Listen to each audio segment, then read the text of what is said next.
Hello everyone. In today's tutorial, we will show you how to create a business flyer in Canva. This is a great way to promote products, services, or events with a clean and professional design. Let's get started. On the Canva dashboard, let's say we want to create a flyer. To find flyer templates, all we need to do is click the Templates section here.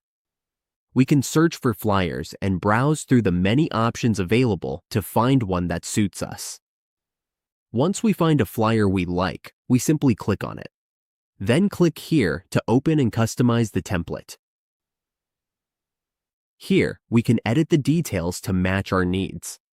For example, this text can be changed right here. We can move things around and update different sections as needed.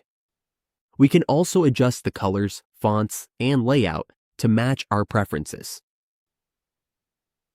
Once we are happy with the design, we can print it or save it to our device. And that's how we create a business flyer in Canva. With just a few simple steps, we can design a flyer that looks great and gets our message across.